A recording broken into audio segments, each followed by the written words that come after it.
I wanted to try to kick this off. I'm John Demers. I'm the executive officer here at Fox Canyon GMA. I want to welcome you all here, and I want to thank you for coming. I'm really encouraged by this turnout. Either means we're doing something really well, or perhaps we're doing something not really well, but I guess we're going to find that out before the end of the night. The general purpose of tonight is for people who are reporters to go over all of our somewhat Byzantine and numerous laws, regulations, ordinances, resolutions, etc., which can be somewhat confusing. But our intent is after tonight, it'll be a whole lot less confusing. And if it's still not resolved by the end of tonight, we have comment cards. We have the ability to sign up for one-on-one appointments. And as always, our staff does have a window upstairs in this building. You can come in. We do prefer you make an appointment, but we're going to try to be as accommodating as we can. We will get to all that in a moment. I wanted to go over a few things, and there's a lot of slides and a lot of words. I'm not going to cover all of it because all of this will be made available on our website. All the slides and the recording of tonight will be available on our website. You can refer to it anytime. But what I did is I actually prepared this for something else, but I wanted to share it with you all tonight to give us all kind of a common understanding of where we are and, importantly, how we got here. So I'm going to start here. This is kind of the roadmap for tonight.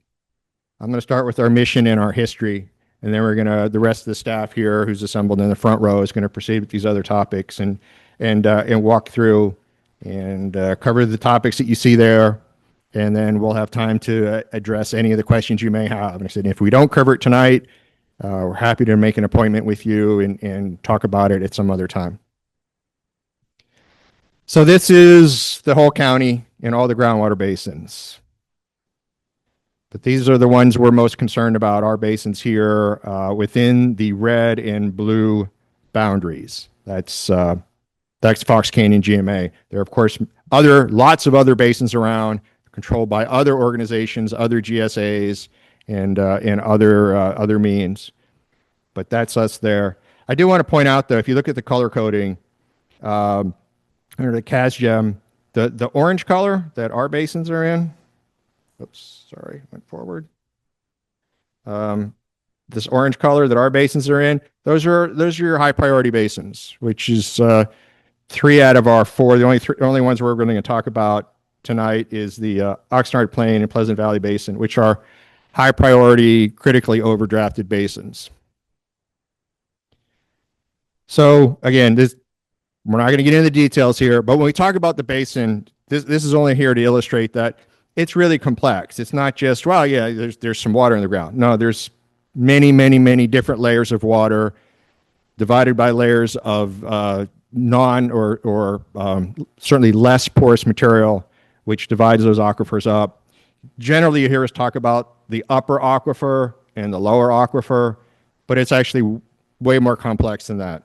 Again, not to dwell on it. This is not a geography lesson or geology lesson tonight. So again, a lot of words, not going to read them all. What I want to illustrate here is that this is not new. Again, if you look at the upper bullets, right? The Santa Clara Water Conservation District was started in 1927, and that is the year they started diverting Santa Clara River water for groundwater recharge here. Right? So next year will mark 100 years that they've been doing groundwater recharge for these basins. It's not new. And all the way back to the 1930s, people started to wonder and worry and study seawater intrusion. So a lot of things happened though. 1940s, people developed the turbine pump for wells, made it a lot easier to extract groundwater.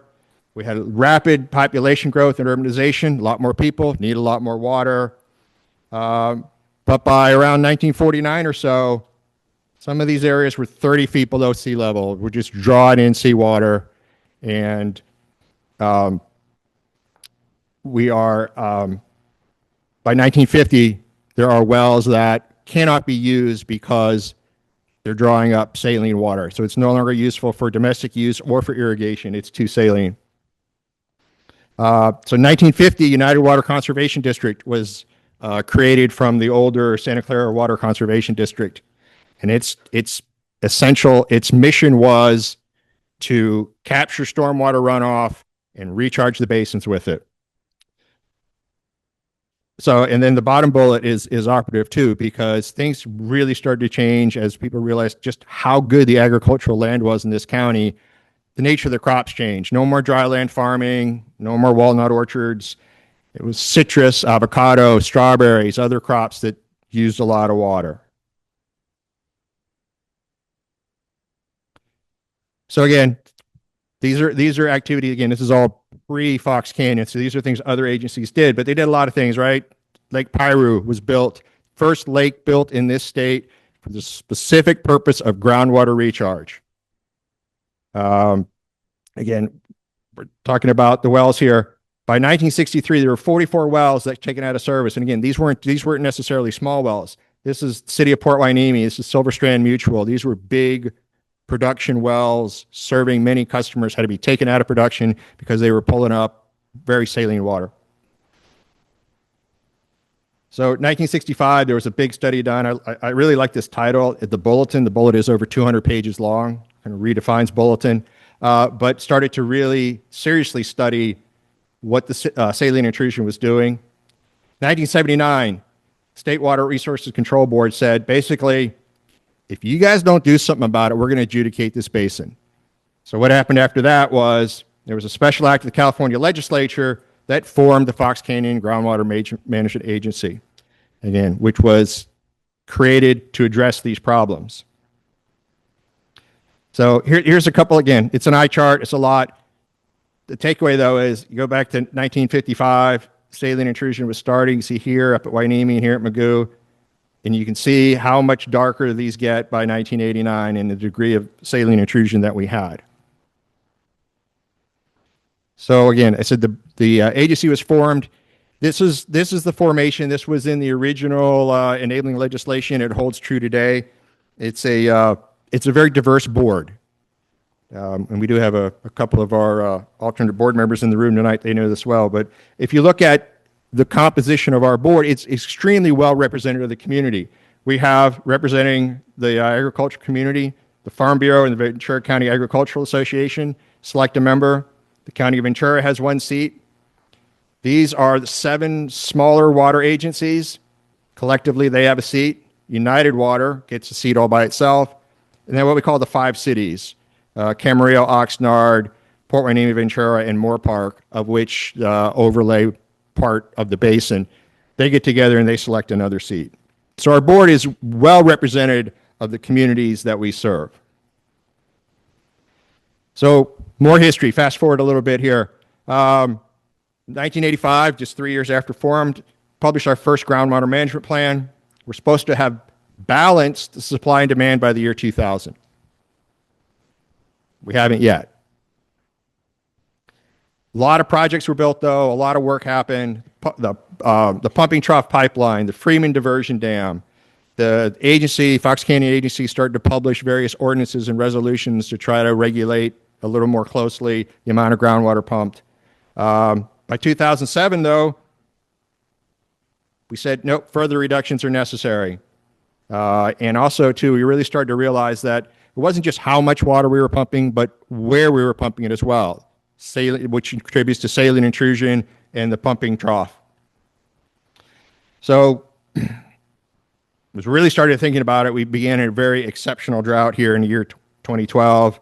The governor proclaimed a state of emergency in 2014. The agency passed a emergency ordinance E, which resulted in further reductions in pumping allocations. And then 2014, the Sustainable Groundwater Management Act, which shockingly, for as dependent as this state is on groundwater for agriculture and as dependent on as we are on agriculture, this is the first time the state made any attempt to regulate the extraction of groundwater. So what it did is created with groundwater sustainability agencies. So Fox Canyon, which was formed as a groundwater management agency, is now also a groundwater sustainability agency for Oxnard Plain, Pleasant Valley, and Las Posas Valley basins, and I didn't put it on here, but for a small portion of the Arroyo Santa Rosa basin as well. So what we're required to do is prevent the 6 undesirable results, which you can see up here. And that is the state law. So again, I went through that very fast. There's a lot of history there, but the takeaway, if you're going to remember anything about those 4 or 5 slides there, is that Sigma did not create the current circumstances we're under. That was created, again, it goes back to the 1920s and the 1930s. We knew that there was a problem here. But because not just here, but throughout the state, various agencies had not really corrected the problem, the state felt it was necessary to create new legislation to make additional enforcement mechanisms to try to balance the groundwater basins. So we're going to talk a little bit about those basins. Again, this is the Oxnard Plain Basin in green line there. Approximately, you'll notice that it kind of sticks out a little bit at the bottom and a little bit at the top, and there's some fuzziness in terms of where the basins are and where our jurisdictional boundary is, but that's approximately. And then the Pleasant Valley Basin, again, this one really, there's a lot of Pleasant Valley Basin that's not within our jurisdiction. There are reasons for that, which I won't get into tonight. So what are the current conditions in these basins? Again, there are 6 undesirable conditions as indicated here on the side. And the 2 that are boxed in there, groundwater elevations and seawater intrusions, are the 2 that we're really worried about and the 2 that we are currently not completely compliant with.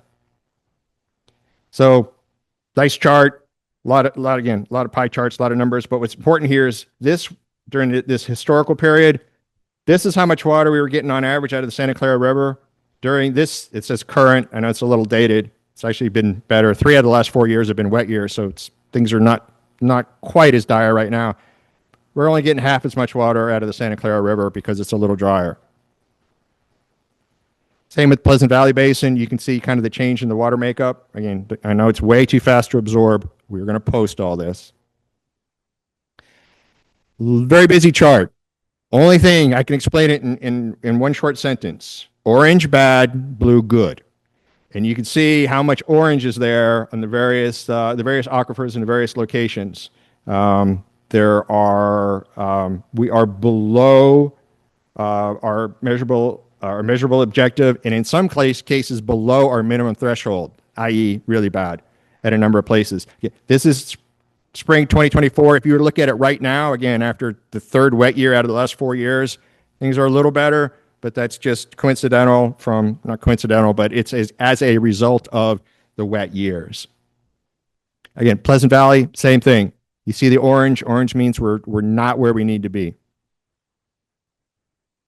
So the undesirable results, again, groundwater elevations. Go back to 2015 when we're in the middle of a drought. Every key well showed an undesirable condition. With the wet years we've had since then, it has gotten a little better, but it's something we're watching. And then seawater intrusion, again, which goes back to the earliest days here, remains a challenge. So what are we doing about it? We're working with our partners, principally United Water Conservation District, but also the city of Oxnard, the city of Camarillo, Camarosa Water District, et cetera, a whole long litany of players in the water space within this area to try to implement projects which increase yield rather than trying to ask for additional cutbacks.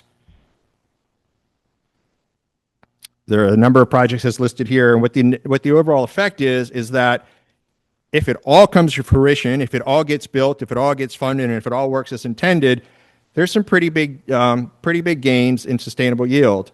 As you see here, especially in the Oxnard Basin lower aquifer system, we can more than double it with a whole litany of projects built at a pretty steep cost. And that's a topic for a discussion another day. But again, I just wanted to kind of go through these and very quickly describe, how we got here and where we are and what we're doing about it critically. And I believe that's my last slide. Yes. So we're going to move into the principal reason that we're gathered tonight. We're going to go through a number of topics that I hope are very germane to you and to your interests. And I will turn this over to Kathy Jones, who's going to kick you off on that. Again, thank you all for coming. You will see me again later tonight, but now I'm going to turn it over to Kathy. Thank you.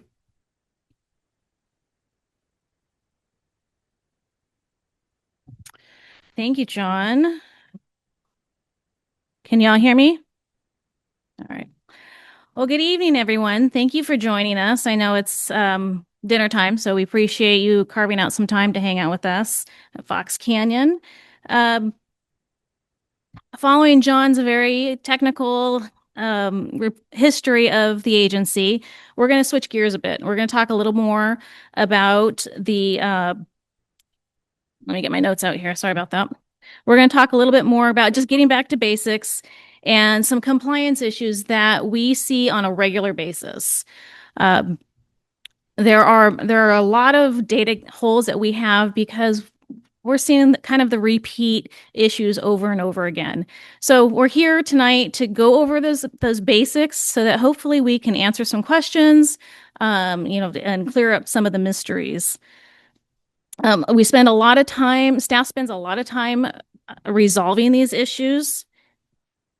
And that time is at the expense of supporting all of you that report accurately and on time. It also takes away a lot of the time that we want to spend doing policy review, process review, and technology implementation that will be a benefit to everybody. We're really committed to improving the stakeholder experience. So tonight, our goal is to clarify those expectations for compliance and make it easier for everyone to comply. Together, that way we are able to work together to improve the groundwater extraction data that we currently have. So throughout the workshop, team members, I'm excited to see a lot of new faces and also a lot of familiar faces, but also for you to meet our new team. We have a brand new team who's been here probably within the last 2 years. So we're excited for you to meet everybody. I've been around for a little bit, and I think I know most all of you. I'm pretty sure I've emailed all of you at one point or another. And they're going to talk about each of the major compliance processes, what to do if you have a new well, what to do if you sell your property, or if you're purchasing a new property with an existing well on it. Also, what to do if you intend to hire someone else to operate on your behalf as an operator.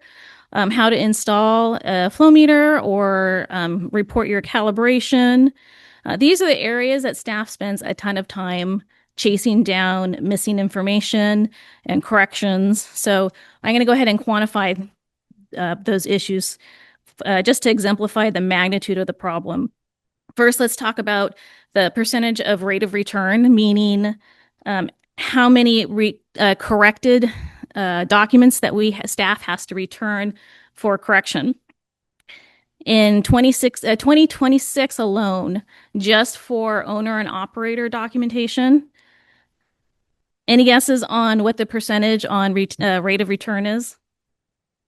Anyone? Higher. Who said that? You're right. It's 90% in just 2026 alone. That means we receive the document, we review it, we validate with our friends at the assessor's office. This is for owner or operator documentation. And if there's anything missing, we have to return it and we have to ask you for the appropriate information. That takes a lot of time. There's a lot of back and forth. It's harder now to identify who the owner is with the increase of LLCs, corporations, tenants in common, etc. But it's more important now than ever to ensure that Fox Canyon knows who the owner is, because that's tied to the allocation. And we want to protect that. We don't want to give your allocation to someone that is not entitled to it. So it's really important that we take our time and make sure that that information is accurate. But it's also important that all of you make sure you know exactly who is signing those documents, because if it's not the right person, we're going to return it. The next area I want to quantify is an area that illustrates how that rate of return impacts staffing resources. So just for example, as of right now, we're currently keeping records of about 1,400 wells.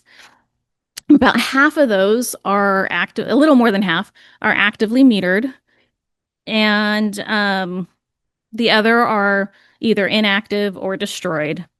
So what that means is those that are actively metered, we expect to receive every 6 months about 700 meter photos and the readings to go along with the reporting, the groundwater extraction reporting. So it only takes a few minutes per meter to review and approve and move on to the next, assuming everything's correct and assuming everything is uploaded through the portal. We do have a portal that everybody can use to report their extractions online. When you all do help us and get your information reported online, like I said, it only takes a few minutes.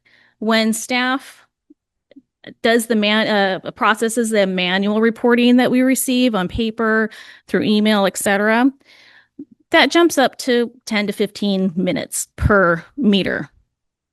That's fine. We can do that. That's our job. We're here to make sure that we can do that reporting and evaluation of the data that you provide us.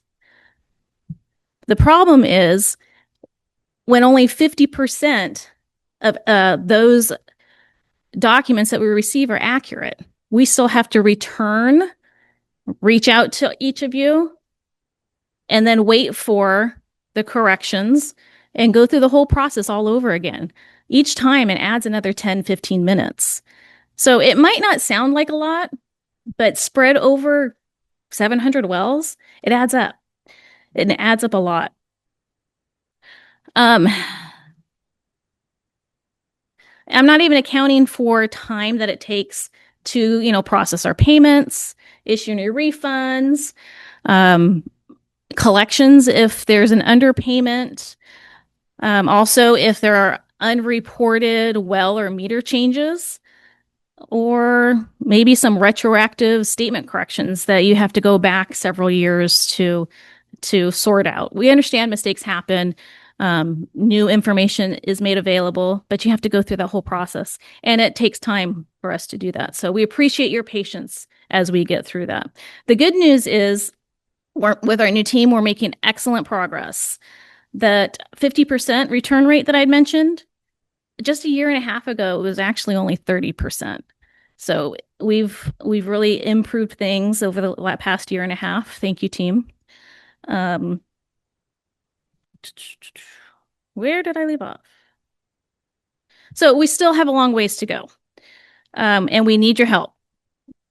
We can't do our job without your continued participation and your commitment to providing the required and accurate reporting materials. So before we get started with the staff and you get to hear from the rest of them, I'm just going to cover a couple of concepts. Number one, allocations for newcomers, the difference between a well owner and operator, and wells and comcos. Those are some real common concepts that we touch on all the time. First of all, allocation. John mentioned Oxnard, Pleasant Valley. For tonight's purposes, those are the basins that we're talking about. But we do need to mention Las Posas Valley, because if you are in the adjudication, the reporting requirements under Fox Canyon still apply.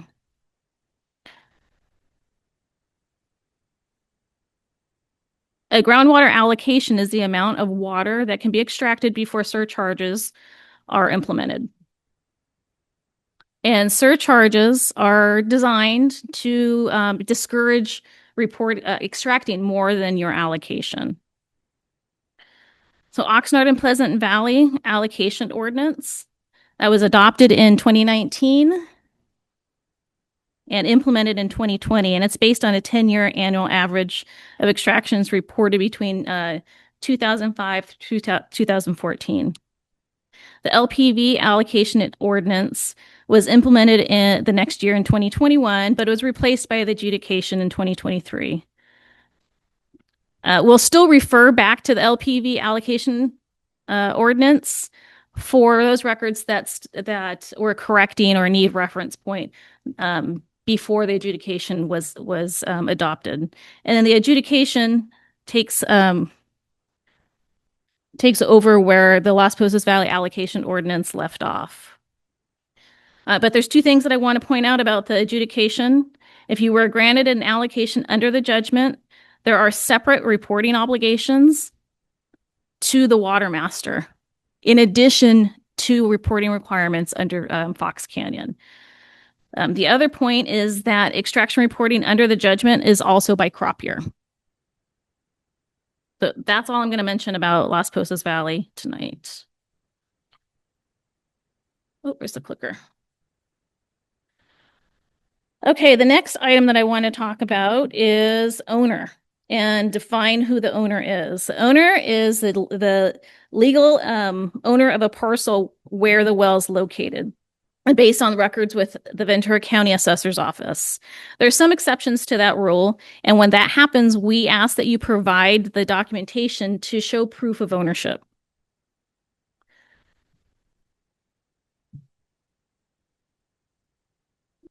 The well owner is the one responsible for completing a well registration form. Also responsible for ensuring compliance, whether the well owner handles it themselves or they designate a well operator to act on their behalf. The well owner is assumed as the operator unless there's documentation provided to Fox Canyon identifying an alternate to act on their behalf. Ultimately, the well owner is responsible for any violations that the well operator doesn't resolve. Any new owners, anyone that has purchased a new property, that you need to register with Fox Canyon within 30 days of the change of ownership.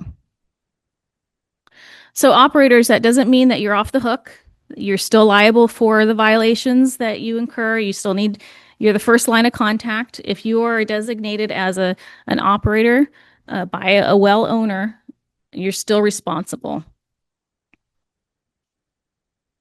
A well operator is someone who reports to Fox Canyon on behalf of the owner. They're designated by the legal owner. Operators can have the flexibility of joining wells and their allocations together under a well grouping, what we call a COM code. I'll get to that in just a minute.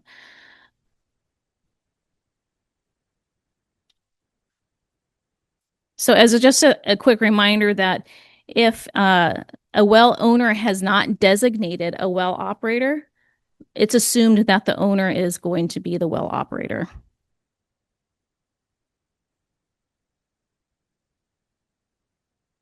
Well operators are also responsible for reporting semi-annual extraction statements, meter submissions. For you well owners out there, if you do designate someone, please be advised that designating an operator that causes the well operator to be the first point of contact. So the access is granted to the operator for online access. We're working on making adjustments to the permissions so that well owners have more accessibility, but that's the way things are now. So here's just a quick summary of owner-operator permissions. Owners can pretty much do anything with the exception of receiving and submitting statements.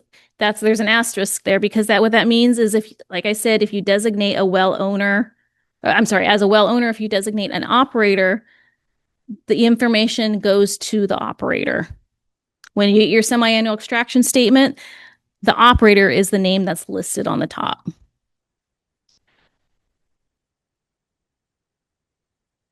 Operators have a little more authority well, not a little more. They're granted less authority, but there's a few things that someone that is not either an authorized operator or owner can do, which is give us money. We'll take money from anyone. Meter photos, we'll take meter photos from anyone. If it's an accurate photo and it's clearly labeled, we're happy to receive those. And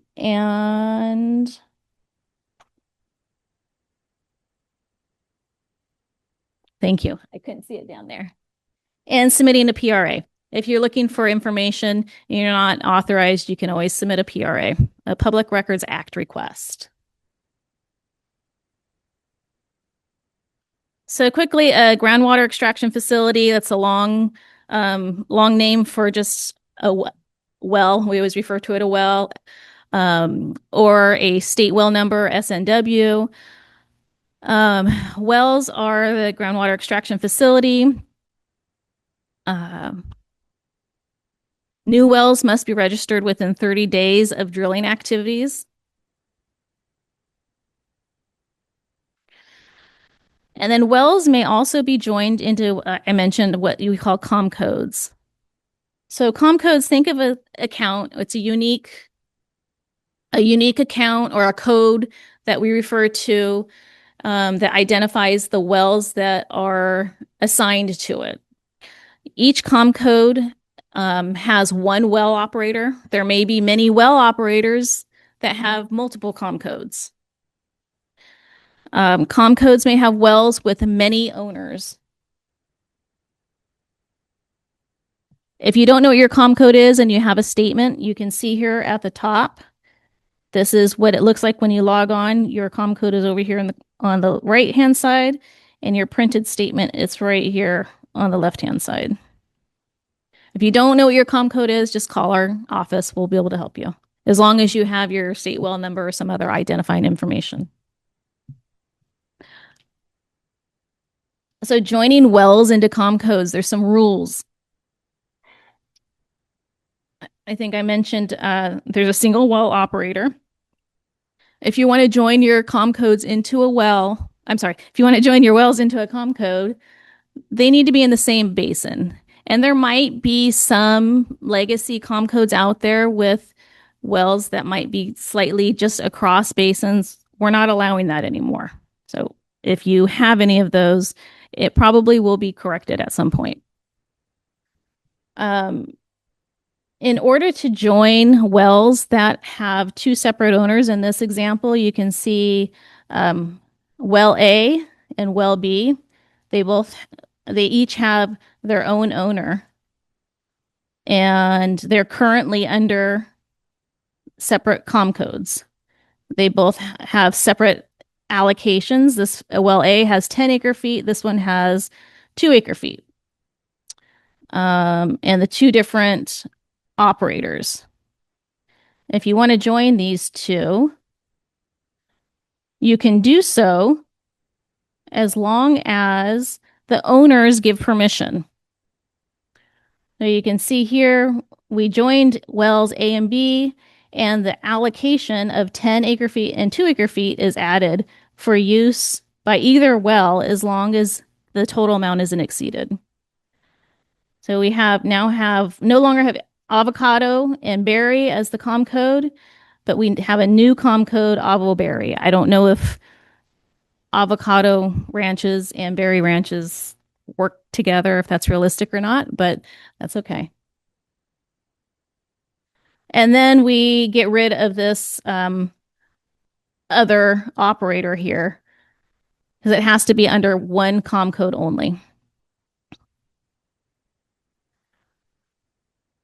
So that's as far as I'm going to go in terms of information that I want to identify. Fatima Perez is going to come up and join us, and she's going to go step you through how to register your well, how to register as an operator, how to register a new new owner, a new operator, and she's going to show you all the forms and exactly what to do. Thank you. Good evening. My name is Fatima Perez. I'm the management assistant here with Fox Canyon. I'm going to continue this presentation here with how to complete your registration form. So to provide us an updated and consistent registration form with updated information, we recommend that you contact the Ventura County Assessor's Office so you can get a record of your ownership, because we reference our data with the Assessor's Office. You can either go to this link down here to get your APN if you don't know your APN, or go to the office here on the main level and ask for a copy of your ownership. Because with that, It's going to help you complete the registration form. So using the parcel owner information, you're going to put the assessee information here. It could be the business if you have a business, or it can be the contact name. A lot of them either are a business or it's the owner who is also acting as the owner of their well because you have no business. So you can either put in either field right here, and then the address as well that's on the assessor's record. You'd want to add that address on this registration form here. We want to use the same information that the assessor's office, because FCGMA uses the assessor's office information to validate all of the ownership information. So if your current ownership information does not match the assessor's, let's say it's outdated, we would request that you send us any other type of legal documentation that is going to be used to validate your current ownership information. A lot of the times also, the assessee will have a business. So right here, the example is Ventura County or County of Ventura. There's no name here. So you can designate a contact name if you like as well. If there is a name here though, that's when we would ask for you to add that name on that contact name along with the business. So on that second page of the registration form here, that's where you would want to add your parcel number, which would go here. And then the important part is for the authorized well owner to sign here. The owner's signature must be consistent with the assessor's office or supported with supplemental legal documentation. So we do want to validate this information as well, either with the assessor's office or with any legal documentation you provide us with. So please note that all the information on the form is required. However, these points that we made here are the most critical ones for us to be able to process your registration form. So as mentioned before, Kathy mentioned that an owner can designate an operator, and that's by filling out this authorization form. It looks like this here.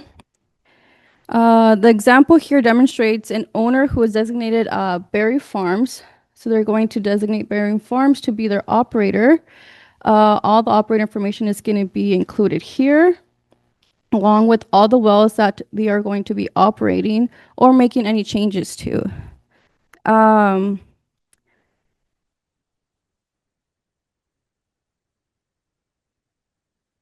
owner's signature is also required along with the operator signature because they are both giving consent. The owner's giving consent of authorizing Berry Farms as the operator, and the operator is giving consent to the responsibilities of the allocation and fees that may result from the operation of all extraction facilities listed on the form. So that statement is right here. They both acknowledge the responsibilities listed here. So we do ask that the owner and operator both signed. And again, the owner's signature does need to be consistent with the assessor's office. So if you have a registration or an authorization form, but the wells are under two separate owners, we will need a authorization form for each well, for each owner, as listed here.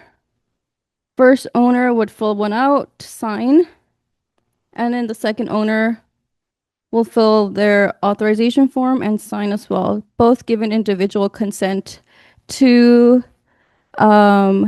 make Berry Farms the operator for Comcode Avoberry.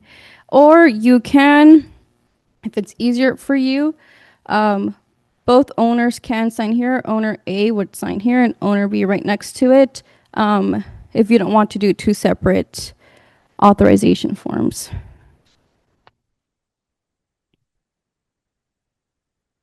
So once you have been authorized to operate the wells under your COM code, you can use your account information to log into FCGMA online.org to report your semi-annual extraction statement. And then you'll do this form electronically. And if you, for any reason, don't remember or have forgotten your login information, email, or password, you can go ahead and email that email right there, which is fcgma.report@Ventura County, Ventura County. So we can go ahead and get you that information and have you have access to our database here. So here are some takeaways for common reasons for return registration forms. They mostly get returned because the owner information is inconsistent, the right owner has not signed, the owner who is signed is not authorized, there's missing information, whether it's the address, contact information, or the APN is wrong. And this is in regards to the registration form. Some key takeaways for common reasons that the authorization form gets returned. It's because multiple COM codes are listed on one form. Again, if it's separate owners, we do need them separately, or have all the owner signatures in the bottom there together, having them all give consent. If there are any missing wells, we also return those as well. Or if the operator consent is missing, because we do want them to be give consent to the responsibility.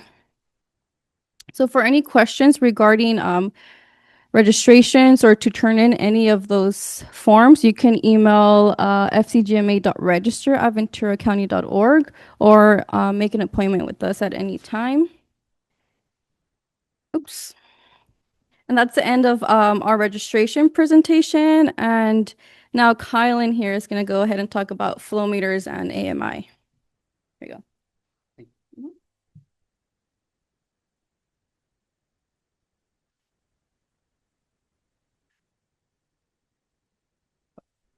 Hi, so my name is Kylan Woolley. Both myself and Brianna Barajas are going to go over the flow meter and advanced metering infrastructure portion of this presentation.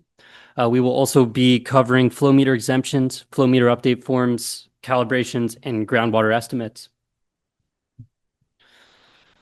So, should a flow meter be required? Flow meters are required on all wells unless they are exempt.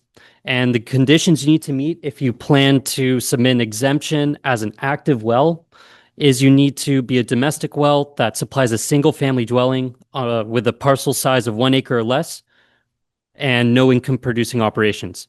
And if you plan to apply as an inactive well, you must pump no more than 8 hours within a 12-month period.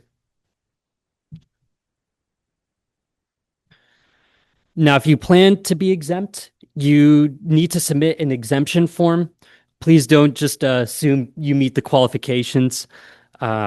So some things I want to highlight that we look out for is the account must be in good standing. And what we mean by that is that the historical semi-annual extraction statements are up to date. And then we also want to make sure that the fees are paid and there are no outstanding balances. So if you are approved for a flow meter exemption, it is good to note that you still need to submit your semi-annual extraction statements.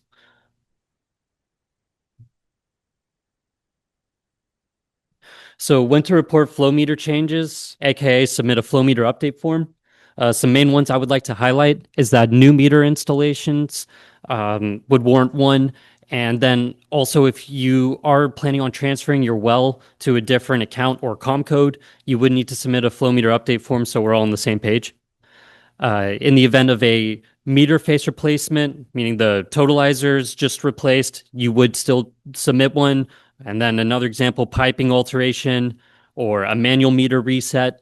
And what we mean by that is that if your totalizer is reading out 100 acre feet and then all of a sudden it changes to 0 because you reset it manually, that would warrant a flow meter update form so that we're all on the same page of the extractions.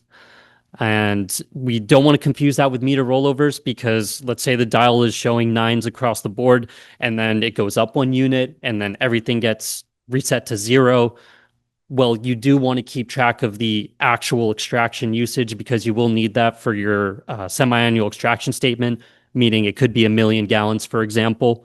But just because that 1 unit changed and then everything goes to 0, you don't need to report that on the flow meter update form specifically. And then other examples would be a change in meter units or multiplier and updating the meter status to active following a period of inactivity. We do recommend that you submit your flow meter update form as soon as possible, but at the very least, you do need to submit it by the end of the most recent semi-annual extraction statement period. And then one of the main reasons as well that you would be submitting a flow meter update form is because of flow meter failures. These you do need to report within 30 days of the issue coming to light or you finding out about it.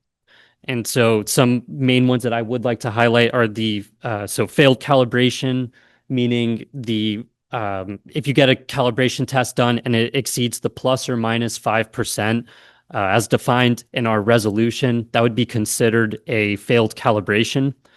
And then other reasons why your totalizer would not be reading the exact extractions would be if it wasn't running, self-explanatory, and then if the battery died. Now, we do want these to be reported on time because it can create some major backflow for us. For example, these would be big investigations that may span over multiple reports, and it can get a little messy for everybody. But ultimately, we also want, the best for everybody, and that means not paying or asking for you to pay a fee because a non-metered water use fee would accompany the estimate. And then along with that, the estimate is not going to show your actual extractions when it could have if the issue was fixed on time. So it would just be best case scenario.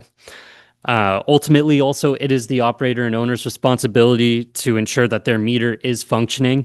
So we recommend you check your meter at least once a month. That way, also, you don't get overcharged when it is time to report your extractions for the semi-annual extraction statements.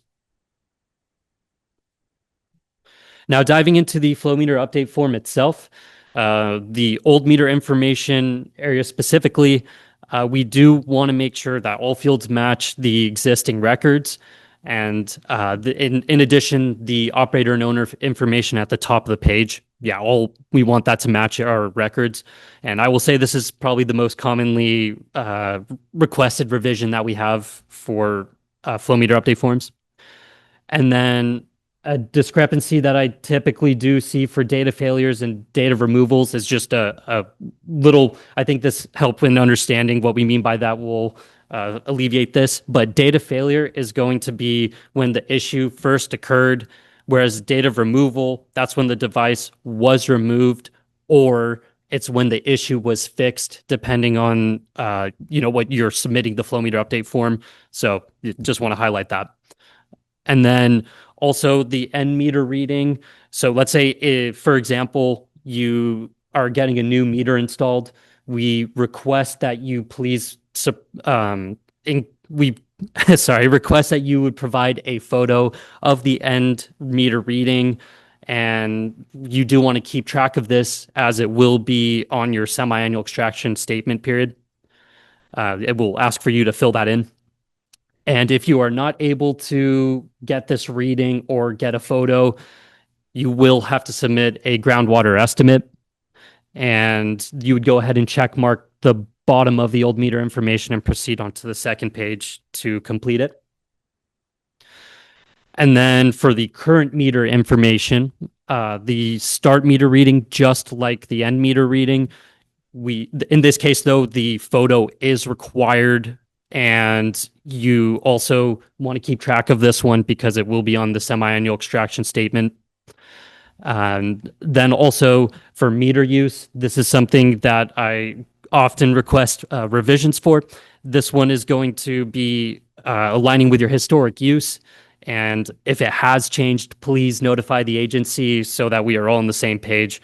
And then for meter multipliers, this may be the one that is the most confusing, but the meter multiplier is the most commonly requested revision of all, and and then Brianna is going to go a bit more in depth on how the multiplier should be accurately reported. So I will pass it on over now.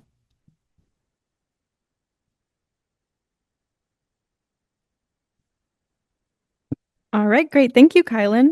So I'm going to go over a few examples of the meter multiplier just because it comes up twice on the flow meter update form, and there's also really big implications because the multiplier is used to convert your extractions to acre feet, which is the value that you're paying on your semi-annual extraction statements. So a lot of you may be more familiar with a multiplier like this that's directly stated. This is times 100. So we know every time the totalizer goes up by 1 digit, that signifies 100 gallons have been pumped. Sometimes it's not written out directly. In this case, the multiplier is represented by a stationary 0 at the end of the totalizer. Since this is a single 0, the multiplier would be times 10. Then for mechanical meters with decimals, the multiplier is designed to sort of put the decimal back into place. It tells us where the decimal falls in that reading. In this case, there are 4 digits to the right of the decimal, so the totalizer reads 32.1226 acre feet. And then a very common area of confusion is with digital meters. Typically, the manufacturer, whoever's installing it, will tell you your digital meter has no multiplier, but that definition is a little bit different for Fox Canyon. We do still want to track the number of decimal places. So in this case, the multiplier would be 0.01 to signify the 2 digits to the right of the decimal. All right, and then jumping back into some additional supplemental information, these are other items that are required alongside your flow meter update form.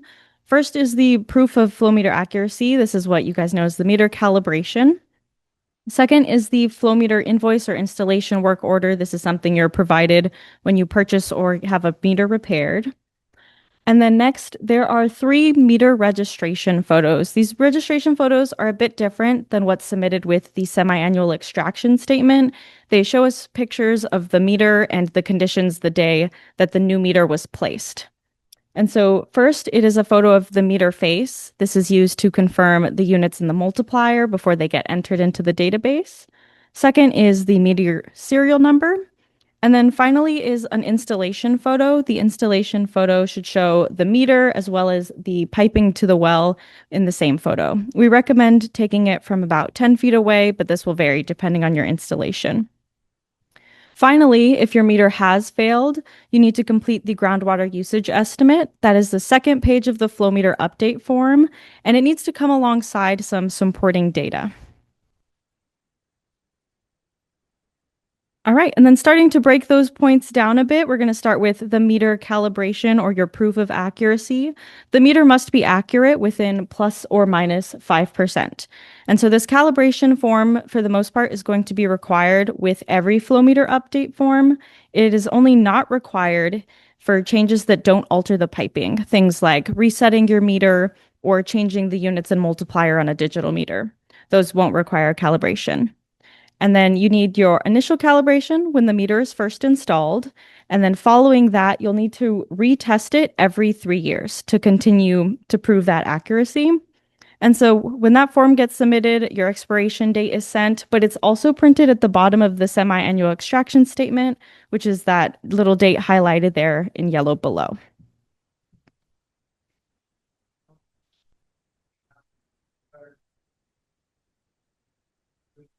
That is the next point. So there are 2 acceptable forms of proof. First, the meter manufacturer reports. Those are typically provided with your new meter. It's something that the manufacturer gives you when you buy a brand new meter, and we do accept those. And then if you don't get one of those, or if you are retesting a meter instead of placing a new one, then there's an approved list of calibration contractors. We have copies of that list tonight. It's also available at fcgma.org. And just a side note, if any of you have used Southern California Edison for this service in the past, they are no longer offering it. All right. And then the groundwater usage estimate. Wanna take that?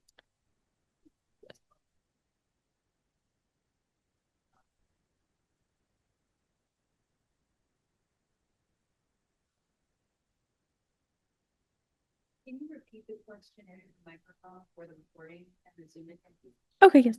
So just to confirm, you're asking about bench testing and if that's accepted. Okay, there on the list of calibration contractors, there are a few of those approved contractors that do bench testing.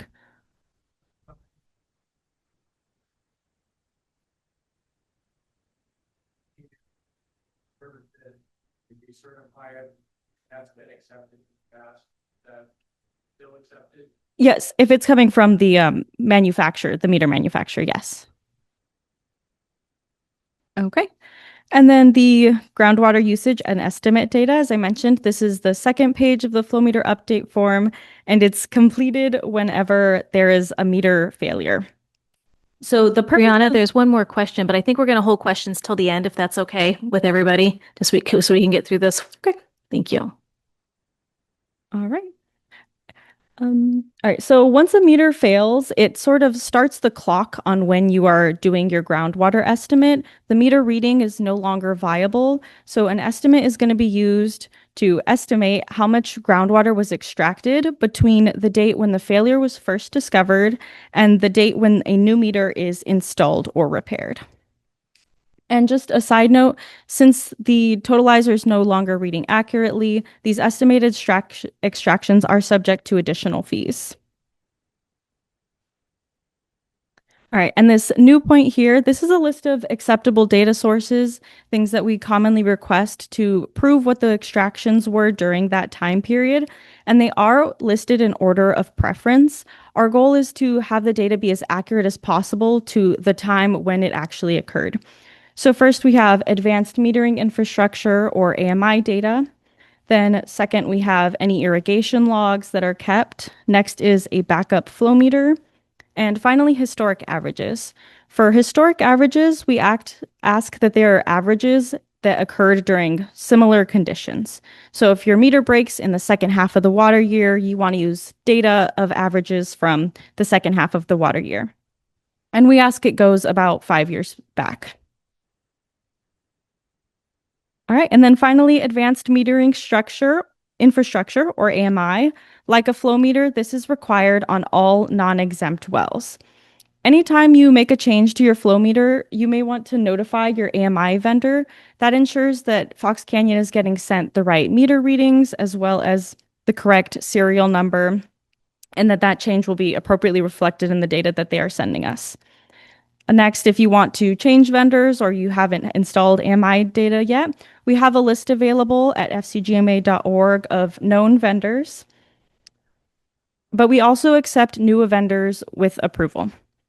You'll just want to make sure to reach out and check with any of those vendors for system limitations. Some of them don't accept certain meter types, so you'll have to go through any of that with them. And so for all of the documents covered in this portion by Kylan and I, you'll want to email them to fcgma.flowmeter@venturacounty.org. And with that, we're going to hand it over to our reporting team.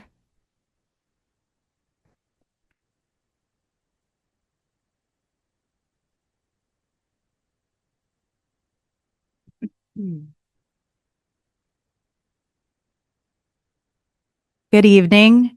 Thank you all for being here. Can you hear me okay? My name is Cynthia Rodriguez. Aaron Ware and I are going to be covering groundwater extraction reporting.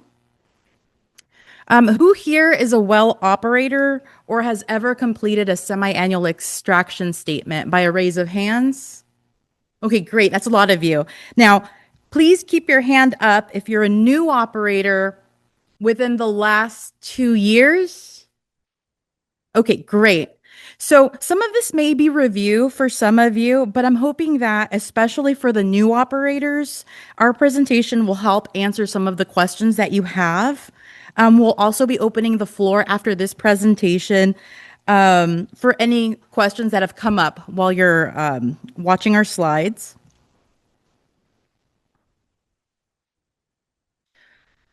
So we're going to be covering online reporting for your semi-annual extraction statements. That includes the meter help tool. We're going to be covering meter photos, how to report your meter readings, additional reporting requirements, inactive or exempt wells, as well as charges and fees.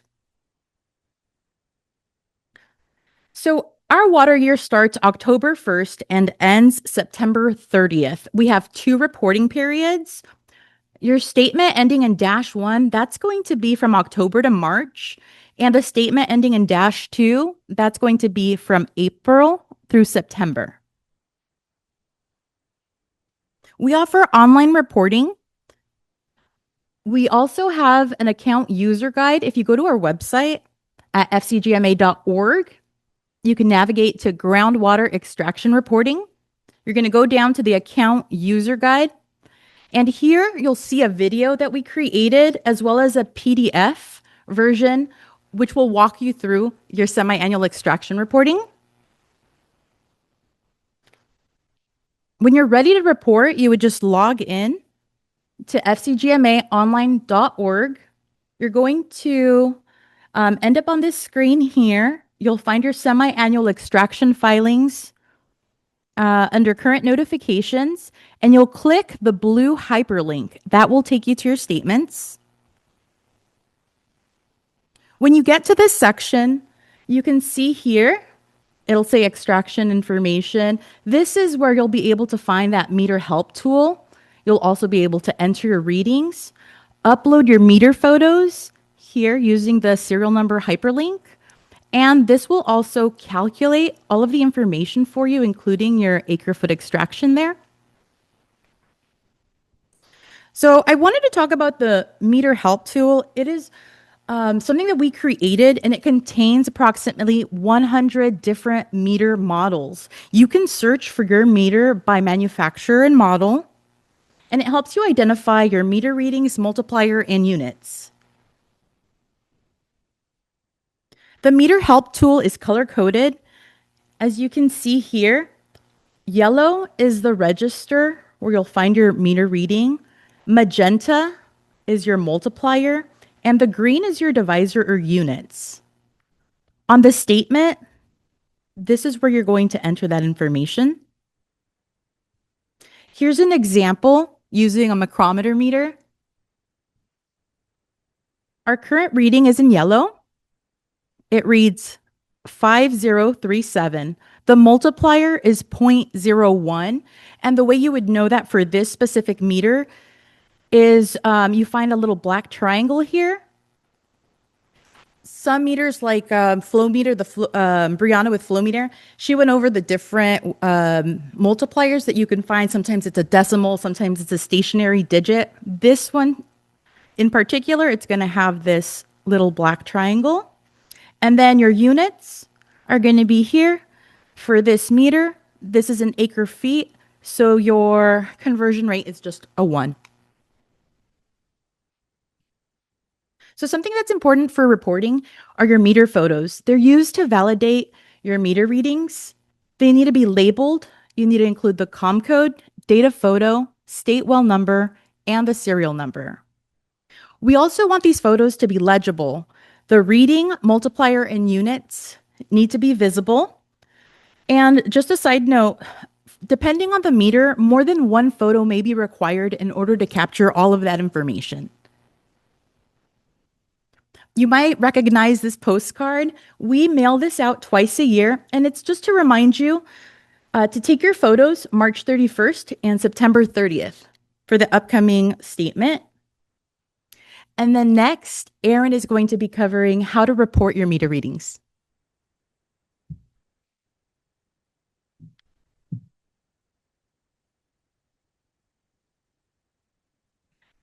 Hello, my name is Erin Ware. Sorry, my voice is just now coming back. But my name is Erin Ware, and today we're going to talk about how to report meter readings. So, this went too far. So, in order to report your meter readings, you're going to add your extraction information. So, you're going to have your current meter reading, which is going to be right here. And so what you're going to do is you're going to subtract your previous meter reading from your current meter reading. That's going to give you your difference right there. you are going to multiply your difference by the multiplier, and then you're going to divide that number by your divisor. That's going to give you your acre-foot extraction amount. So when you have your acre-foot extraction amount, you're going to want to calculate it to the third decimal.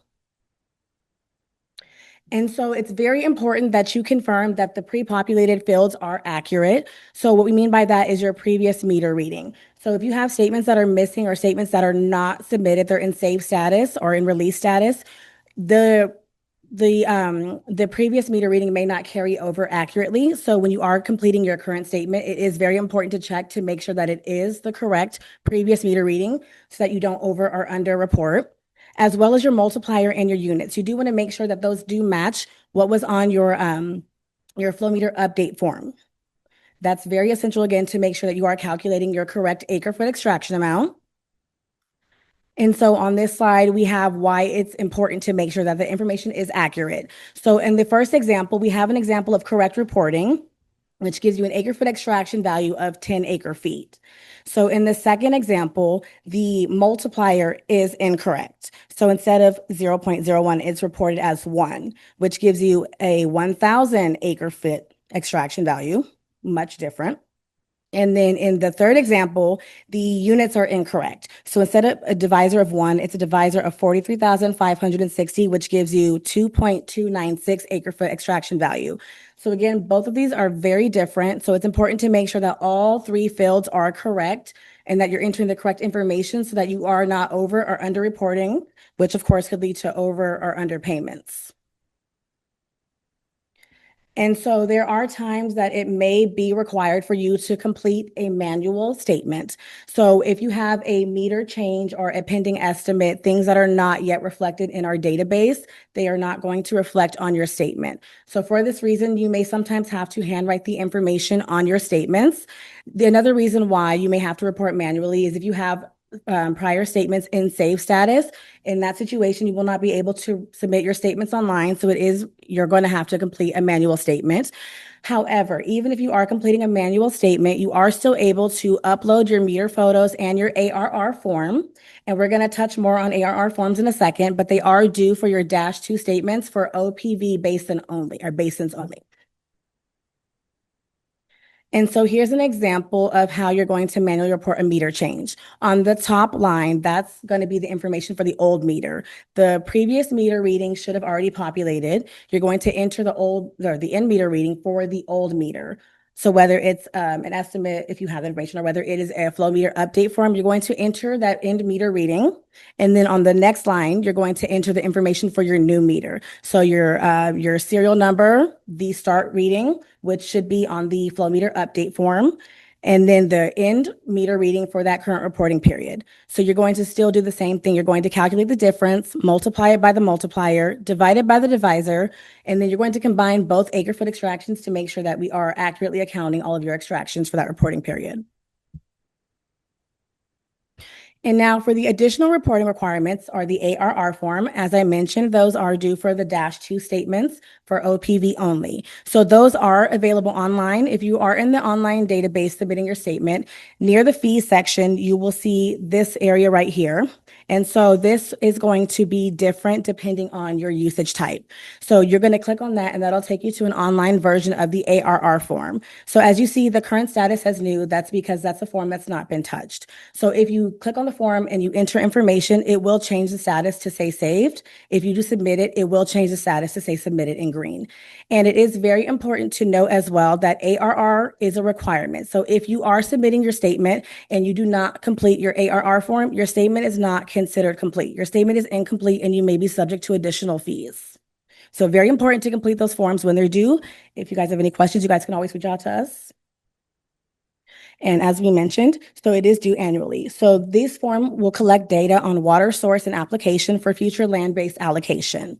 So there are 3 different ARR form types. We have one for agricultural operators. We have one for mutual water companies, special districts, and municipalities. And then the final form is for domestic or municipal or industrial M&I operators. All 3 of these are going to be online. So when we have inactive or exempt wells, you do have to complete a flow meter exemption form as mentioned by our flow meter staff earlier. So flow meter exemption forms are required. However, your statements are still required as well. If your well is active or inactive, you are still required to complete a statement for the reporting period. The only statements that will not require the only wells that will not require a statement are destroyed wells, and that's only if the only well on your COM code is a destroyed well. Again, if there are any active or inactive wells, you still need to complete a semi-annual statement.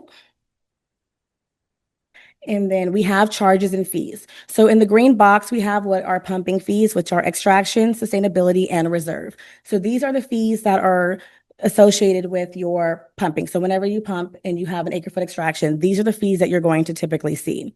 So we do have other fees. If you do pump in excess of your allocation, then you will have surcharge fees. So as you see here, there are different levels of surcharges based on how much over your allocation you did pump. And so we also do have civil penalties, which are assessed if you do report late. So if your statement is not submitted by the due date, civil penalties are assessed at a rate of $50 a day until your statement is submitted. And so we do also have two different types of extraction. So if you do not submit your pumping fees, which again are fees for your reporting. If you do not submit pumping fees by the due date, then you are subject to extraction interest, which is 1.5% of the balance. When you multiply that times the months late. And then same thing with surcharges. If you do have surcharges that are assessed and you have not paid your surcharge fees, those are also subject to surcharge interest at a rate of 1.5% of the balance times the months that are late. And so here's an example of the fees. When you are rounding your fees and your charges during your reporting, it is important to round them to the second decimal, as you can see in this example. So keep in mind, if you do report online, the system will calculate the exact amount for you and you don't have to complete it manually. But if you are going to submit your statement manually, you are going to have to complete them yourself. So make sure, of course, that they're done as accurately as possible into the second decimal to, again, avoid any under or overcharging. And then the same thing, this one doesn't have an example, but if you do have surcharges or civil penalties, you would add them into the applicable boxes 11 or 14. And if you guys have any questions regarding statement or regarding reporting, any of those things, you can email us at fcgma.report@venturacounty.gov, or you can always come visit us here during our normal business hours. And so that's going to round us off for reporting, and we're going to circle back to Kathy.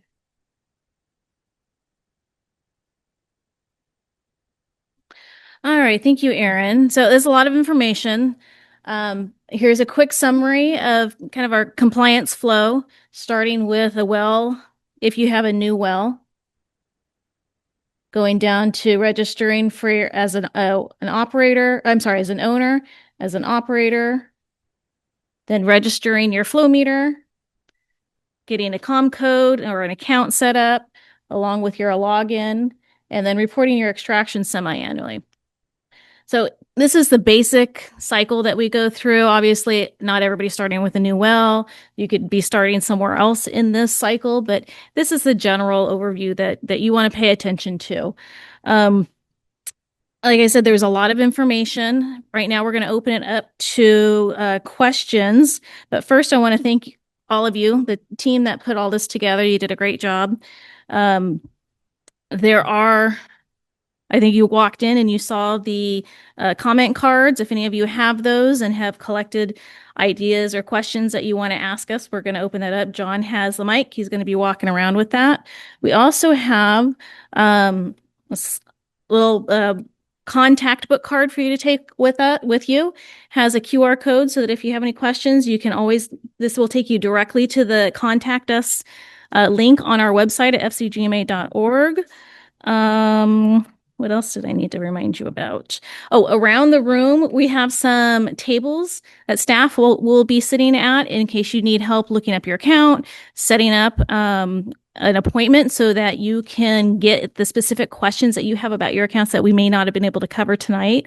Visit each of those QR codes again for the information that's available on our website. Any of you that did a reservation RSVP. A survey will be circulating, so you'll be able to provide comments and feedback for that. If there's anything that we didn't cover tonight, again, use your comment cards. We want to hear from you. We want to know what other areas you would like to hear more information about. Tonight, again, was about getting back to basics. But I know that there's going to be a lot more detailed information that you might be interested in. So with that, John, you want to go ahead and see who the first person is that wants to ask a question. I saw that hand go up first. Yeah, just one thing before the questions. If these are questions are water master specific, we're trying not to cover those tonight. We're going to hold a separate workshop specifically about water master issues because it's very different and it's controlled by the court and it's very complex. But in the coming months, we're going to hold a separate water master workshop. So if you have those questions, just hold it for now.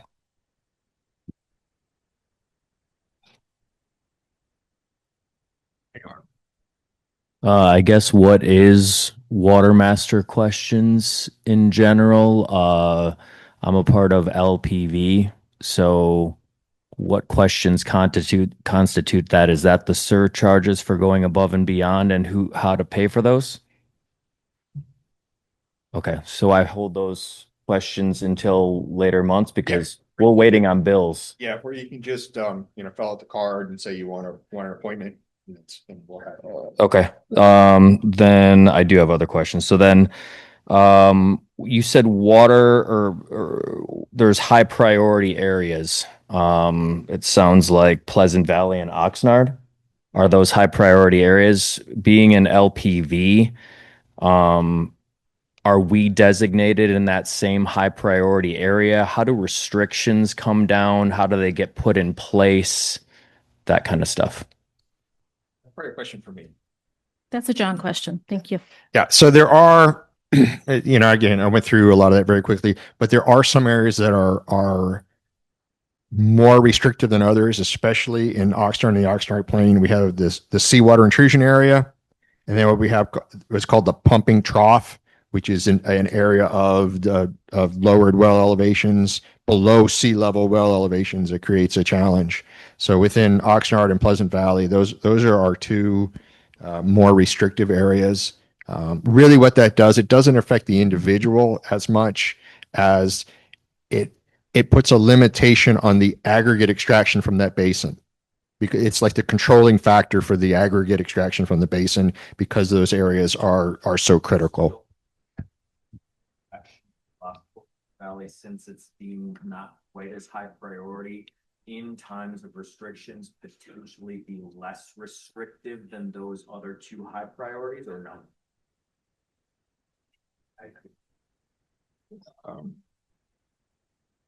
Or are they all treated the same?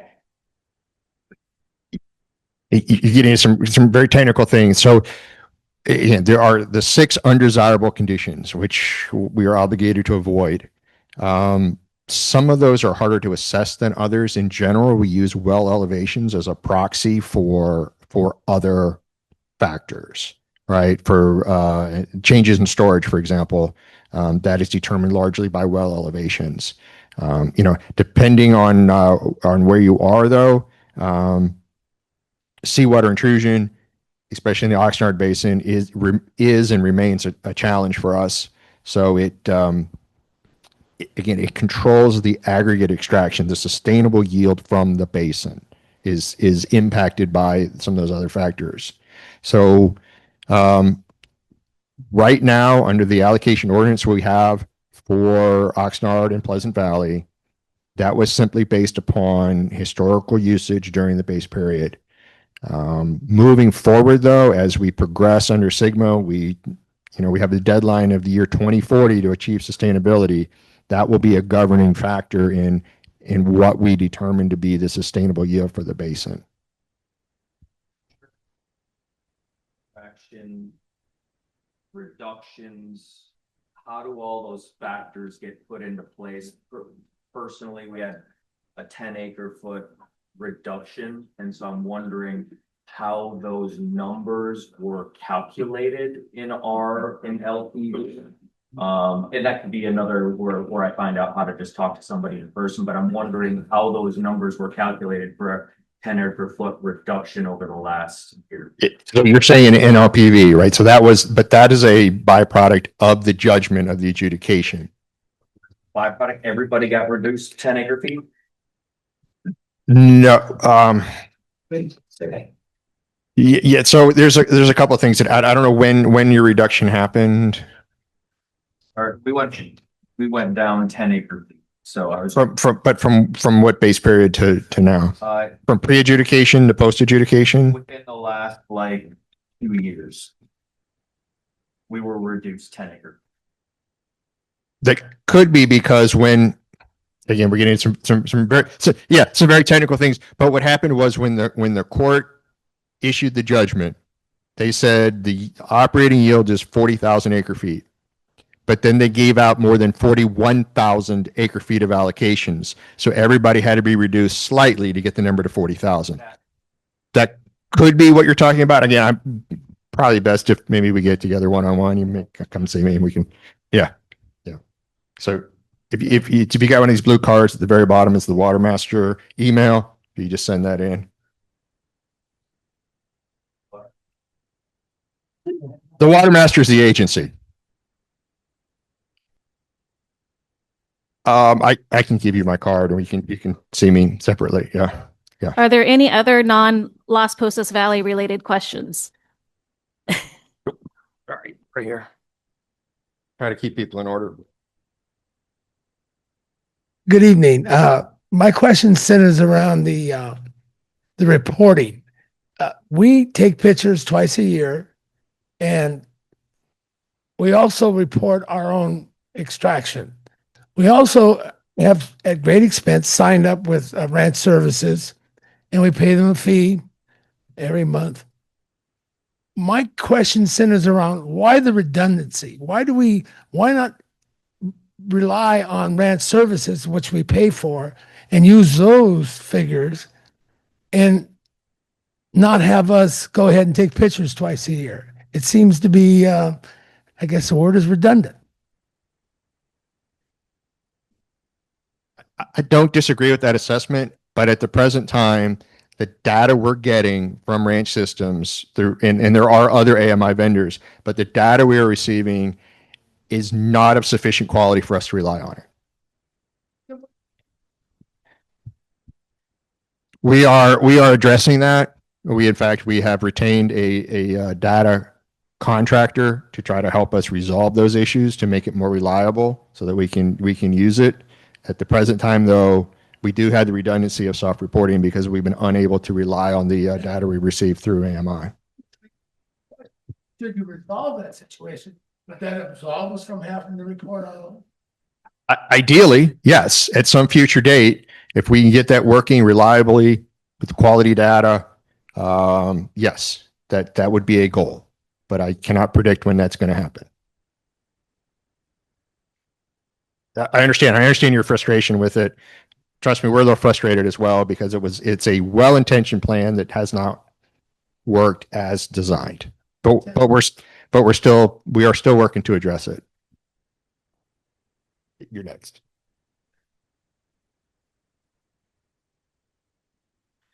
I have a question about the fees and penalties. I'm a well operator for the past 10 years of a domestic well. I have a flow meter exemption. It's a 1.5 horse and it's only for a house.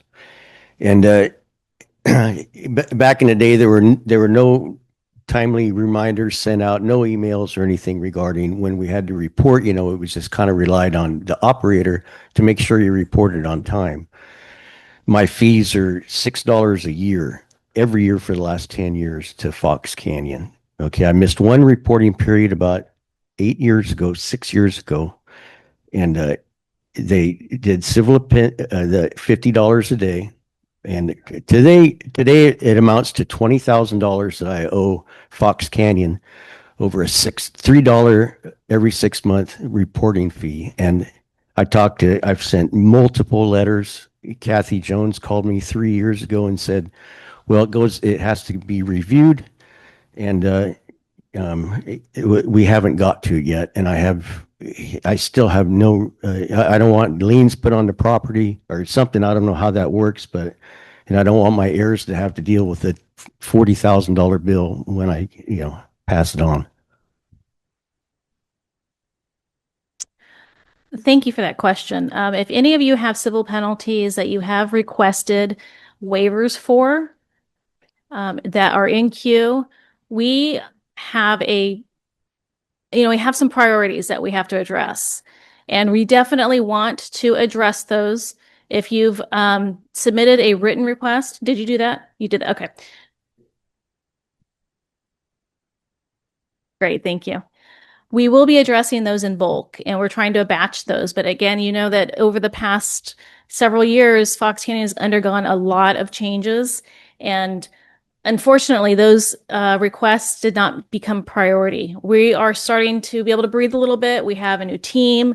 We're going to be able to address those in the very near future. So if you resolved that reporting and you were no longer late, you're not continuing to accrue. So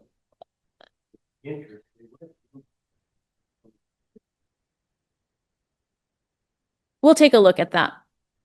What is your COM code? Okay.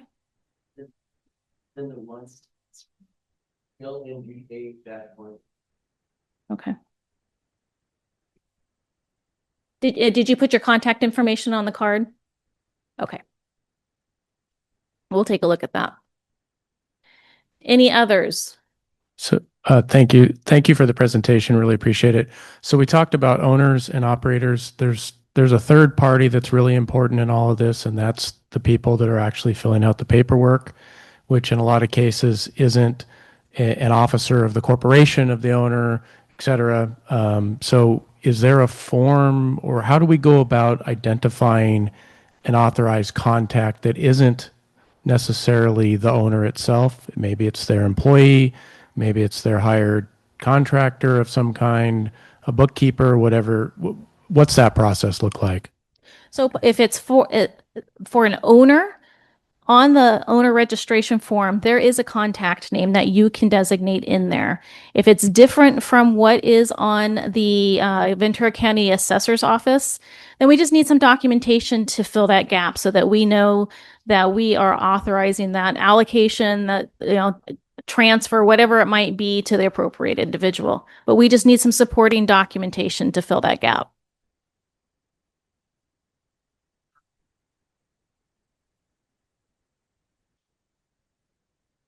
If you have that information, send it to us and we'll put that on record or update your records if needed. Sure. And you can send that information to the register email. And then this is Cynthia with reporting. Is your question only for registrations, or does it also, are you also talking about your semi-annual extraction statements, which are signed by the operator?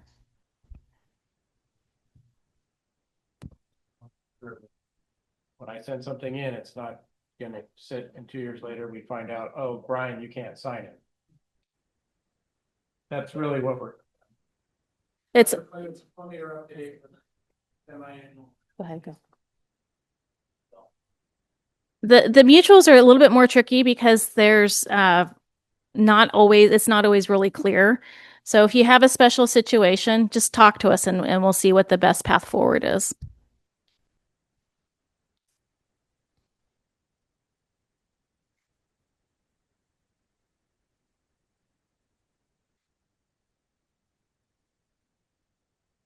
Are there any other questions?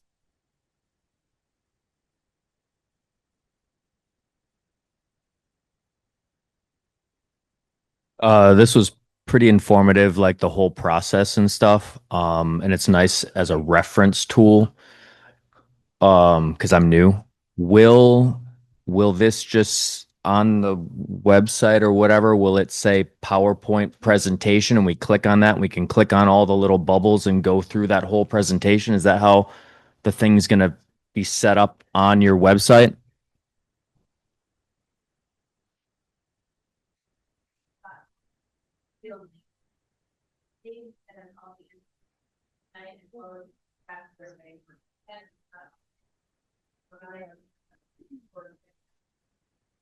And it'll be in the event page is where we'll find that and can reference it. Okay, right when you go to the website, what will the link say? Beautiful. And that'll be there full time for the rest into perpetuity?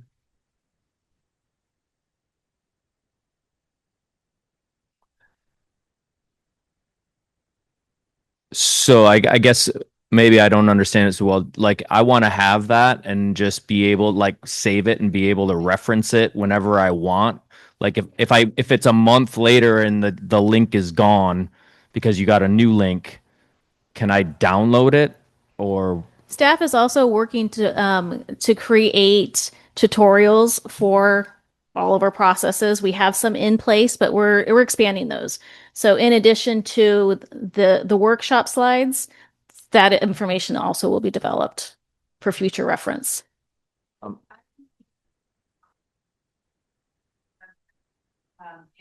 taken away from the website, it will be available on our website if you link via the menu after it's moved from the homepage. Okay. So it'll be available on this homepage section, right? For a here, month. For about a month, maybe. And then it 6 goes to 8 over to weeks. the left, Yeah, somewhere in there, yeah. but we don't know where. Well, it's a groundwater extraction reporting Okay, perfect. workshop, so it'll be as part of the. Okay, so look in the first tab. We'll try to make it obvious. We'll try to make it very clear where it is. Yeah.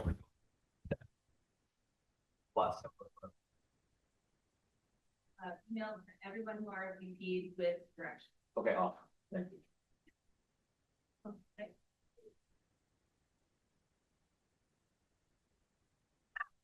I'm here to help my neighbor, so I'm doing it in this as a favor to him.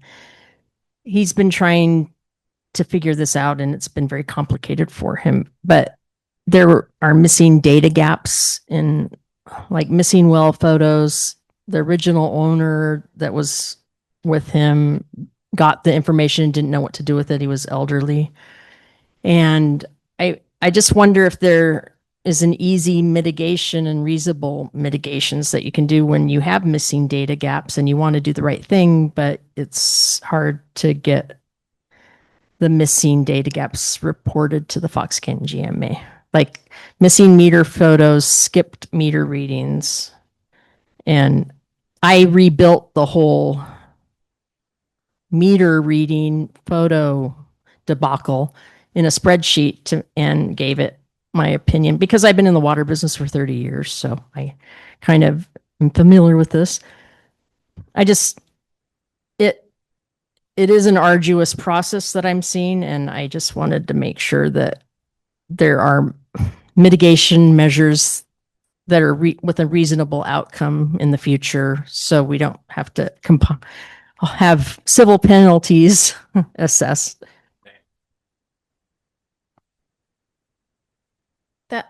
That's a great question, and that is part of a lot of the problems and issues that we have that we see. So obviously, we need to be able to accept estimates. Brianna and Kylan did discuss how to address estimates, but there may be additional fees that pertain to the estimated periods that information is not available for. Do you have anything else that you want to add to that? Okay. Yeah. So just start with the estimates. If there are missing periods, do the best you can to estimate it. Of course, you can't create a photo for some event in the past that doesn't exist. That's why you just have to estimate, and then we'll continue to work and try to resolve all the account challenges. It can't be, of course, yeah. Of course, it can be very challenging when properties change hands or operators change out to try to recreate information that doesn't exist from the past. That's why we do have the provision to do estimates. So even with the estimates, if you're missing reporting that was never reported, you are still subject to the civil penalties. There are other avenues for that, so we can address that.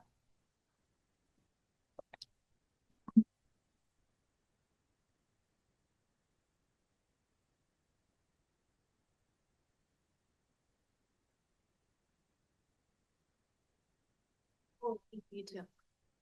So, quick question regarding AMI. Is there a formal process to request a new vendor? We're in the middle of a swap from Wild Eye to somebody else. And the reason you take photos is because all these calculations can go wacky and it's hard to calibrate meters sometimes to photos. So, in the real world, we're having some challenges with the new vendor, but I think we're set.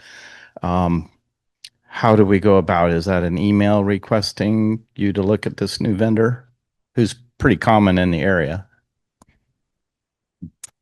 Or what's the process? Yeah, so we would go ahead and take a look. If you would be so kind as to send us the name, we would go ahead and review the AMI vendor, make sure that it meets our qualifications, meets our ordinance and the AMI ordinance specifically, and then we'll go ahead and see what we can do. But yeah, if you could email or leave the comment card with the AMI vendor name, that'd be great. Thank you.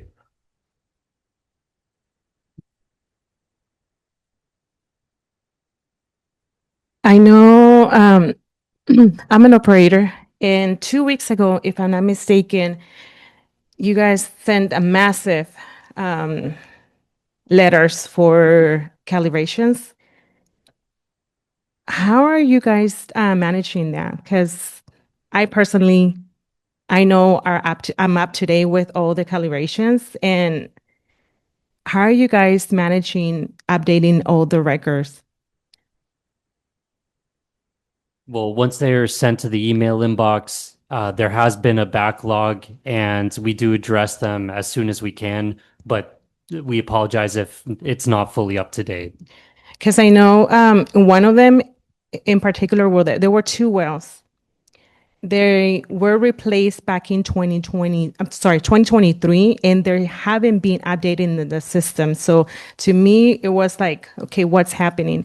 And honestly, coming from an operator standpoint and also as a well representative, it's kind of annoying to get all those letters because you guys also sending those letters to the operator and the owner as well. I got 12 certified letters. So if we do the multiplication, that's a lot of money that we couldn't avoid. I know in the past with Kathy Jones and the previous staff, we had a very close relationship where they were either call us or send us an email, say, hey, these are the wells are coming up with calibration so we can avoid, unnecessary expensive. I think right now, and I'm glad to hear that you guys are having a full staff, which I'm very happy for the agency. But I think now that you guys are on this point, it's like, okay, what are we going to do going forward? Like what can we make sure that the operators and the owners feel more confident on what we're sending? And obviously, and just this is an honest opinion, to have an email coming back to an operator or even a landlord with a name makes having that close relationship with that person on the other side. A lot of the times we don't even know who we're speaking to or who we're talking to. So that's my honest opinion, to make sure that going forward too, if we have, because from what I can hear on this evening is you have 2 teams, right? Reporting and obviously the flow meter. So which is great that we know all that because we didn't know, who we're talking to. But going forward, I will appreciate having that close relationship with us, So thank you so much for doing this. And one thing that we are going to suggest moving forward with calibration contractors, they were sending us the calibrations with very generic titles in, like, for example, the subject of the email. So when we do have a backlog and we do need to try to find that specific calibration that you received, a letter for, if it doesn't include key components, meaning the exact COM code name or the state well number, sometimes it is a little difficult to find that particular calibration. And so if you do receive the letter, we appreciate that you've responded and shown us, where the correct calibration is. But that is why it may have been overlooked. So just to give a little bit of perspective on that matter, but we do have a idea of how to improve that moving forward. Yeah, I mean, I didn't catch your name, but I do appreciate the comment, and that's one of the reasons that we're here tonight is that this is us. You know, there's only 11 full-time employees at the agency. They were pretty much all here tonight at some point, so you can see this is us, right? And by distributing the information, you can see there are certain boxes for certain different functions.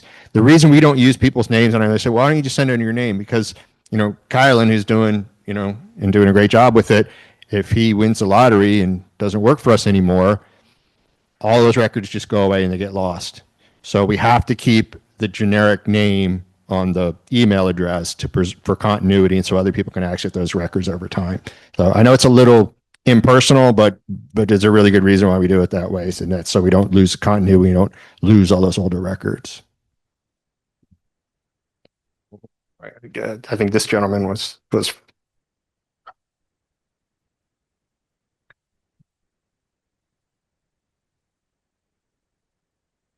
Hi, my name's Joe Gillespie, and I farm 20 acres of avocados.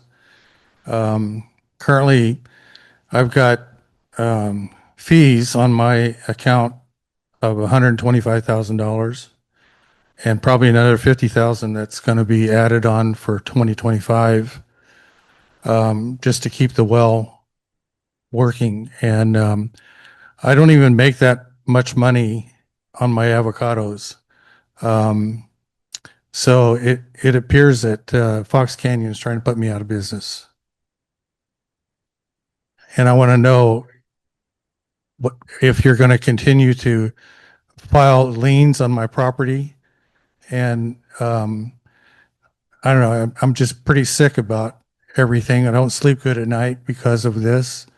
And I don't know, I'd like to know what you guys are planning on doing.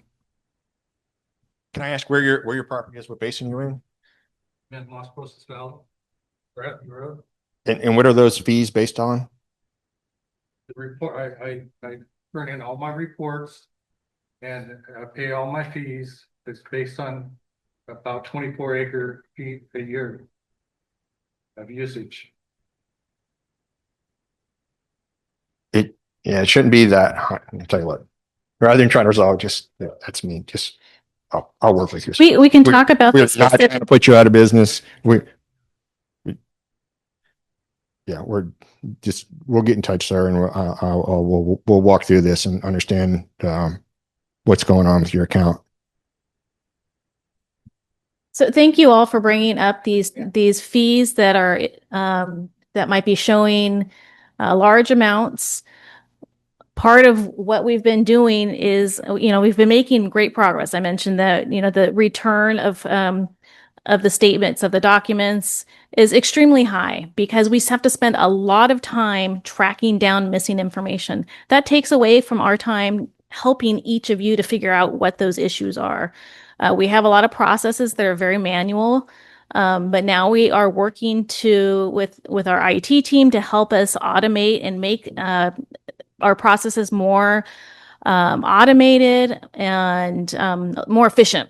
So it's a work in progress, and we appreciate your patience as we work through this. Again, if you have large fees that you don't know what they're about, you have questions about, please reach out, put your information on the contact card. If you've asked a question, we'll reach out to you and figure that out. You know, some of them might be related to overpumping. Surcharges rack up fast, real quick. If it's a civil penalty, that $50 per day happens real quick. If it's something that we haven't been able to resolve yet, we're going to go back and look at the records. We're going to look at the times that you've contacted us, and we're going to take that all into consideration. So I hope that provides a little bit of relief for some of you. I would just hope that you show some compassion maybe on the fees and penalties. I hear that a lot during this meeting. And truly, we are all doing our best. We have been thrown these very convoluted forms and they change every year. And we're basically farmers. We're really not bookwork people.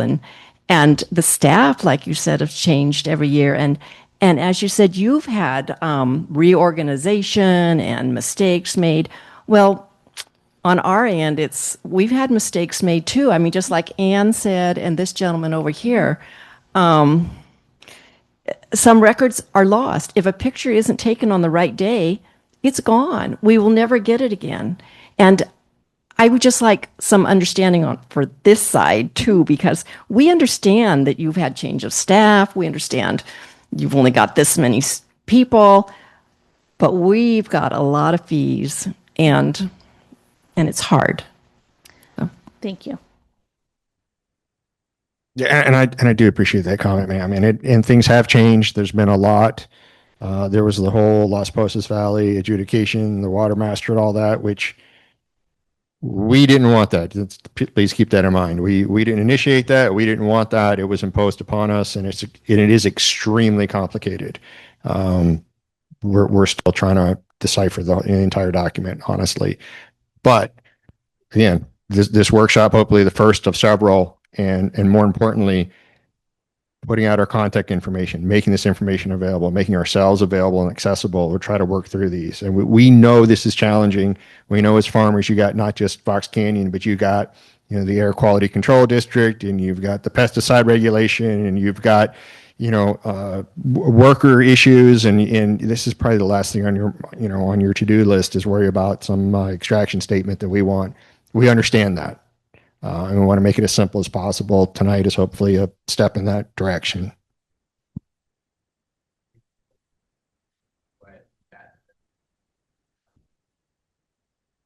For which, in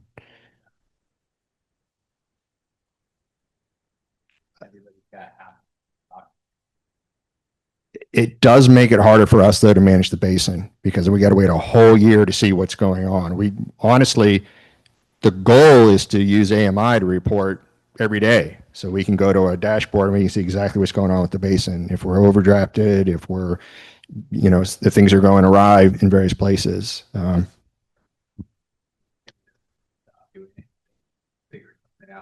I said, it costs us all money for information that's not used. It is used. It is used. It is used. It is used. It's just we for right now we have to have the redundancy to check the numbers against each other and to try to establish. So we recently signed a contract with an agency that's going to try to help us use it better and hopefully move to a point where maybe we can go to once a year, or maybe we can do something different. But for now, it's really necessary for us to keep track of what's going on. I'll take one more question. I appreciate the interest. I appreciate the questions. It is getting late, and we have an expiration time for this room. So we'll take one more question, and then we'll take your comment cards or emails later. With some of these questions, I've learned a lot in a year. I've been here a year, and I don't know if this is the best way to state it for everybody here, because it just creates more in-person, face-to-face. But I was completely confused with everything when I first got here, knew nothing. And since I couldn't find anything, I came straight here, went up to the front desk where you pay your bill, and luckily talked to Cynthia and got to ask a bazillion questions.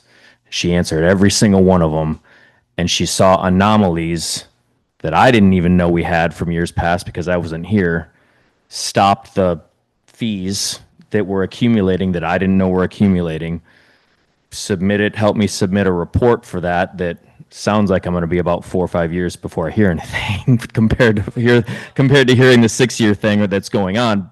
However, at least it stopped. So I know you guys want to automate things, but they are here. They are, in my situation, was very helpful to get me reoriented and get all of our ducks in a row and in line. But I can't speak to everybody that's been dealing with stuff for years, but it was very helpful for me to clear some stuff up. So in the future, if you guys, have any personal questions, it sucks to have to drive all the way here, but it's a lot easier to talk to somebody face to face and ask questions, and they look at it in the system and are like, oh, I can correct this really easy by doing this, this, and this, where we couldn't do that from our own computer. So it is helpful. Just as an FYI, that's what I learned. We also offer video calls. So we can share our screen with you. If you don't want to come into the office, you can set an appointment and pull up your account, and we could go through it in that manner as well.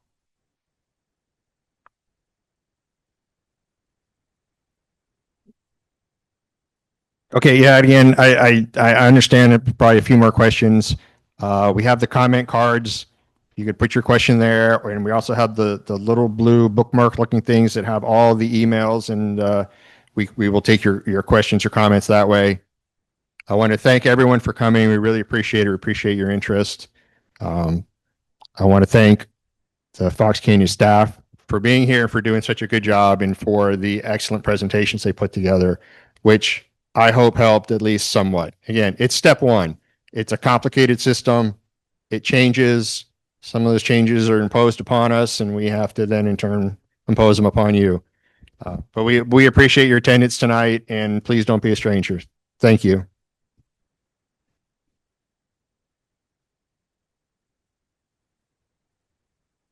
Good night, everyone. Thank you.